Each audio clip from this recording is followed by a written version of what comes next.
Mikey Garcia calls out Errol Spence Jr. once again. Stay tuned. Coming up next. Hey, this is Cassie, and you're watching Blue Blood Sports TV. Shout out to Blue Blood Sports TV. You're watching Blue Blood Sports TV. Shout outs to Blue Blood Sports TV. You're watching Blue Blood Sports TV. Hola, habla Cindy, está viendo Deportes TV. What's good, YouTube? It's your boy, Blue Blood Sports TV, coming back at y'all with another one. So Mikey Garcia continues his rant and his want, and continues to express himself that he wants to fight with Errol Spence Jr. should he get past Robert Easter Jr.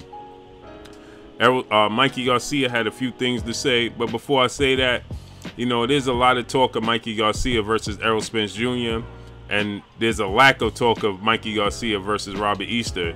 And when I say this, I'm not talking about from the media. I'm talking about from Mikey Garcia, his camp, and his people. You know, Robert Easter Jr. is a serious contender. Robert Easter Jr. is a champion. You know, Robert Easter Jr. is a fighter that Mikey Garcia has never seen before. You know, he's a very tall, lanky fighter. You know, I know he makes a lot of mistakes, and I believe that at this point in time, I saw that Robert Garcia, Mikey Garcia's trainer and brother, had came out and said that, you know, Mikey Garcia was only going to have a 6-week training camp. You could go check that out on the Brother Fred Barbershop Conversation. If you haven't subscribed to him, make sure you subscribe to Fred, man, the Barbershop Conversation, man. He did a video on this where Robert Garcia and Mikey Garcia were celebrating the fact that Mikey Garcia was only going to have a 6-week training camp for this fight versus Robert Easter. If I was Robert Easter, I would take this personal. You know, I would you know, use this as bulletin board material. You know, you only going to have a 6-week training camp for me. I'm another champion. I'm undefeated. I'm like no other that you have ever fought. You know, he's very tall. He's very lanky. He's going to have a lot of advantages. He's very athletic. You know, I know Mikey Garcia is going off of the fact that he beat Adrian Broner, who was very athletic, but Adrian Broner doesn't possess the disadvantages that Robert Easter possesses, because Adrian Broner is not very tall like Robert Easter. Adrian Broner is not lanky as Robert Easter. You know, and he's not as youthful as Robert Easter at this point in time. You know, Robert Easter hasn't lost. He doesn't know what it'd feel like to lose. He don't know how to lose. So Adrian Broner had multiple losses at the time. He had several losses at the time he fought Mikey Garcia, so he knew how to lose. You know, and the fact remains, we know that just wasn't. Adrian Broner just doesn't let his hands go. Robert Easter doesn't mind letting his hands go, which could cause him a problem in his fight versus Mikey Garcia. Because Mikey Garcia is very compact, he's very disciplined, he's very sharp, and he's very accurate, and he hits hard. So you make a lot of mistakes, you get overzealous and just keep letting your hands fly, and in between that you could get caught and get knocked out. But you know, I just think that, you know, maybe that Mikey Garcia is overlooking him.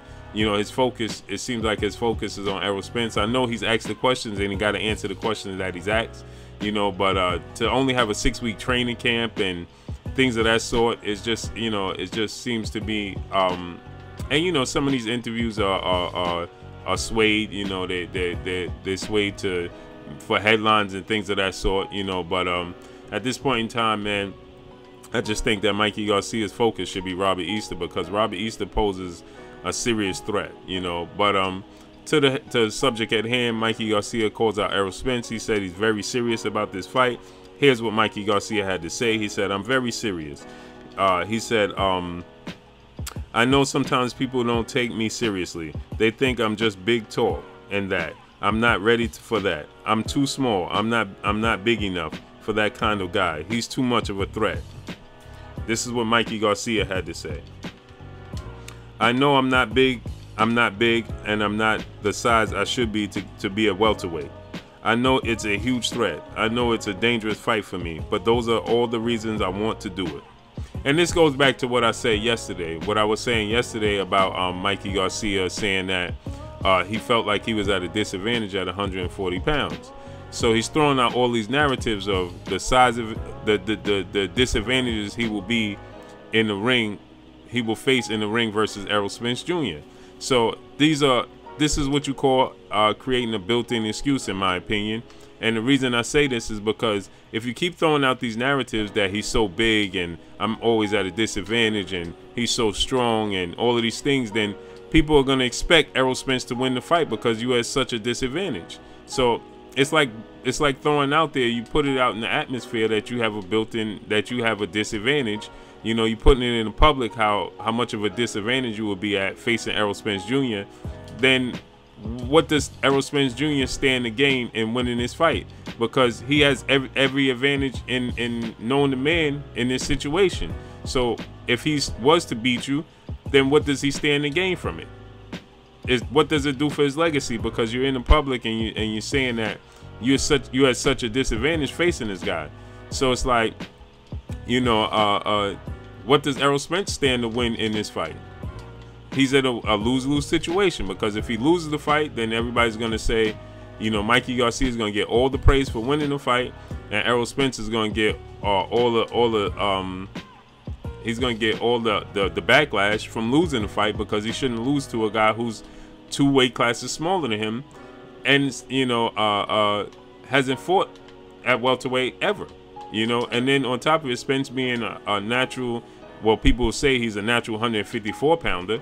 So what does Errol Spence stand to gain by beating Mikey Garcia? Nothing. But what does he stand? He stand to lose everything by losing to Mikey Garcia. So it puts him in a lose-lose situation. And when you throw out the narrative that you're at such a disadvantage, every conversation when discussing fighting Errol Spence Jr., then it just sheds the light. It just makes your steep, you know, the journey that much tougher. So if you do accomplish the journey, then everybody will praise you, you know, for conquering the giant, you know, for doing something that nobody could do. And see, Errol Spence is as looked at as a duck fighter at the welterweight division on top of it. So should he defeat Errol Spence Jr., his stock will just go through the roof. And should Errol Spence lose, his stock will just fall out the bottom. So you see, by him saying these things, you know, it just creates a built-in excuse, in my opinion. If you want to fight Errol Spence Jr., just say that you want to fight Errol Spence Jr., you want to fight the best in the welterweight division. Don't keep throwing out the narrative that you're at a disadvantage fighting Errol Spence Jr.